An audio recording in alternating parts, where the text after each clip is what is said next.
This is a new policy which was introduced when I assumed office in 2022. I'm glad to see that overall the performance in this area has been satisfying my requirement. Last year, there were 6 items in which they did not meet the original target time, but there are reasons which I think I can accept, because the purpose of setting all these indicators to ensure that we produce the results we want, and also if there are situations where we can produce even better results and some time may be taken to ensure that, I think that is a reasonable thing to do. So 6 out of 150, I think it is a result that I think conforming to my requirement. One more important thing of setting all these indicators is, indicators are means, right? Indicators are not themselves an end. So we must see how these indicators will work for us. What is important other than the number that I have indicated to you, i.e. that over 140 targets have been met satisfactorily, it is also important to look for other indicators which come out very objectively. And these are international indicators. As I have mentioned in my policy address, all these results, the purpose is to check whether the policy directives have been correctly set. Because I believe if I set the policy directives in the right direction, then I will reach my goal eventually, which will mean overall good for Hong Kong. I'm glad to see that in this almost 2.5 years governance, and also the new measures that we have introduced, the position of Hong Kong as an international financial center has increased 1 position. So we have come back to number 3, as the top number 3 as an international financial center. So the measures we have taken are bringing results. And also in regard to talents, the positions of competitiveness has actually increased 7 positions. And we have become within the top 10 in regard to talent attraction. And also overall competitiveness internationally, we have moved up to 2 positions. So we are the 5th competitive economy. So we have the indicators I've set in the policy address, which are used to check whether the policy directions are set rightly, and also we do produce a result-oriented government. And if there are things that we can do even better after the first indicators were set, and then we proceed in that direction, then I think it is the results that I want, because I want to repeat again, indicators are means to ensure that we achieve the end result we want. And internationally, I think also these very objective indicators have shown that the policy directives have been set in the right direction, and thanks to the efforts of the government and also, I think, a community as a whole, we have actually produced good results and good success in some very important areas. And regarding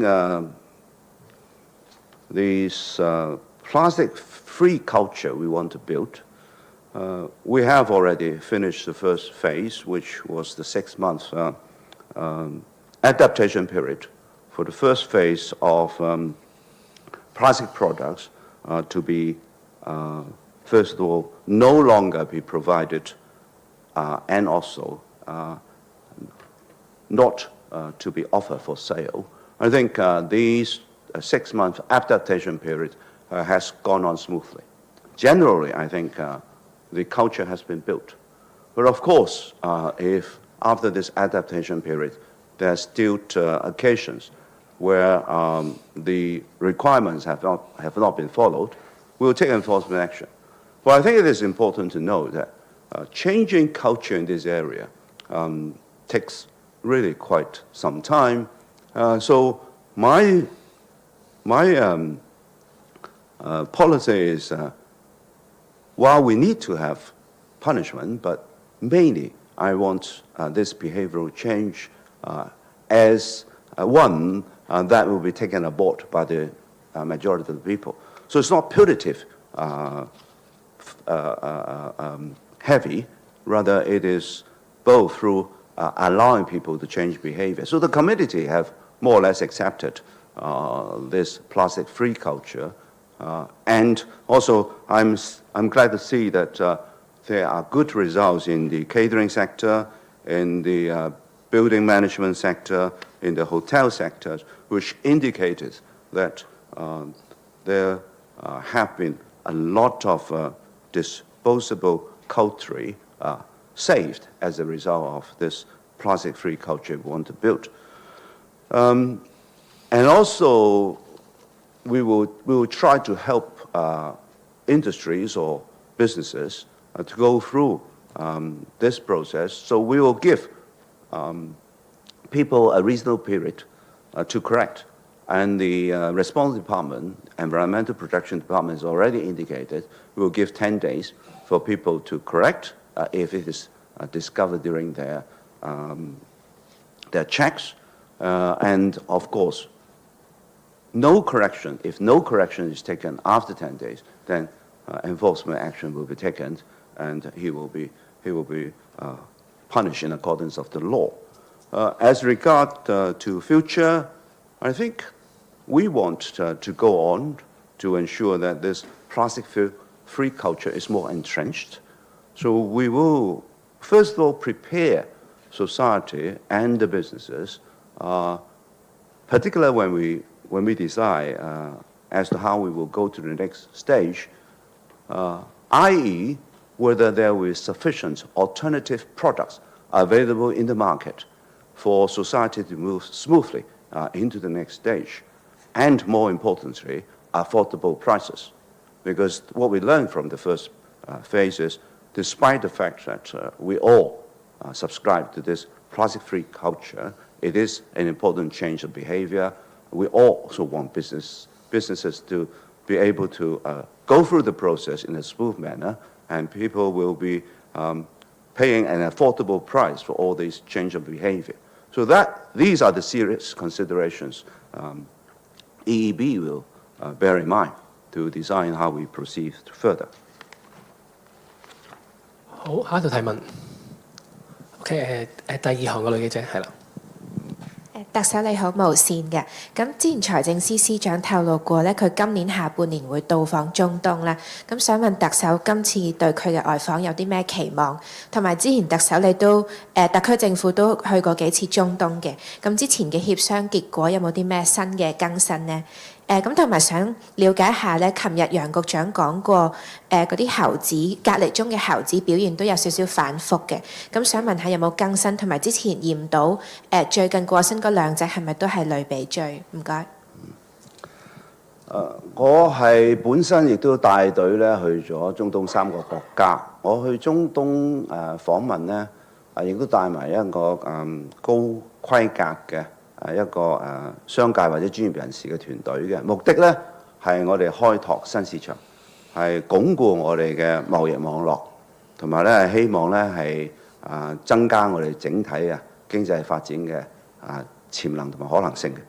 咁我睇到咧係成績係正面嘅，而且自從我哋開拓咗同中東不同嘅國家呢一個互訪之後咧，嗰個活動咧係頻繁嘅。例如我哋喺最近舉辦嘅一帶一路喺香港舉辦嘅論壇咧，亦都有好大量嘅由中東地區嘅國家，包括係官員以及一啲做商業活動嘅人士咧嚟到參與我哋呢個一帶一路嘅高峰論壇，亦都睇到咧其實商業活動開展咗嘅，例如咧，同我上次去出訪中東嘅一啲公司咧，佢有產品包括係新能源嘅汽車咧，亦都引入咗去中東。咁呢個咧就睇到咧係雙向嘅。再者，我哋喺金融方面啦，我哋都有提及，我哋係會有 ETF， 希望咧就喺雙方嘅交易所咧係掛牌。咁我哋呢方面咧亦都係進行咗啦，有啲產品亦都上咗。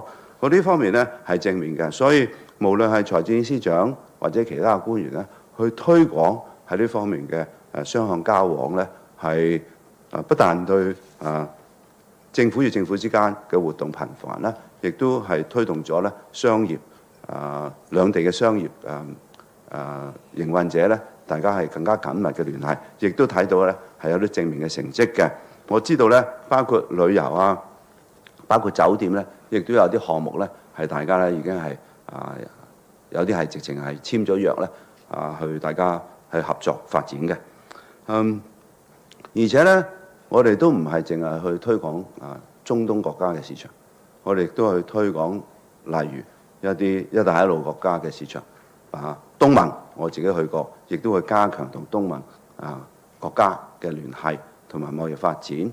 我哋都會咧係針對一啲一帶一路嘅國家咧開拓新市場，例如中亞等等嘅。所以呢個咧最主要嘅目的咧係將香港嘅貿易網絡營商合作推廣到最大嘅可能性。而且我哋睇到咧喺呢方面我哋做嘅工作咧都係獲得正面反應嘅。另外咧有關於動植物公園咧係有動物死亡咧，我係見到文體旅局局長咧，第一咧喺呢件事裏邊嘅應變咧，佢係快嘅。第一就時間咧就圍堵住問題啦。咁圍堵咗問題咧，就令到問題咧唔會再擴散。同時咧採取咗適當嘅一啲監察嘅措施，亦都做咗加快嘅分析、解剖同埋一啲化驗嘅。結果咧亦都係第一時間咧係公佈俾大家聽。呢個都係符合我哋喺處理呢件事件嘅要求。咁當然啦，繼續做好一個監察，確保到咧事件咧係如果有任何嘅新進展，我哋第一咧係知道個原因是否好似我哋而家所公佈嘅係屬於類鼻疽嘅一啲感染。而且咧係真真正正繼續監察個實際情況咧，確保情況咧係受到我哋嘅管控。而家有新消息咧就公佈。呢個咧我相信咧文體旅局長咧喺佢今次處理呢件事件裏邊咧，亦都符合剛才我所講嘅不同領域嘅要求。我哋繼續去監察同埋管控好呢件事，好嗎？多謝大家。好，今日全部提問就到呢度，多謝大家，唔該晒。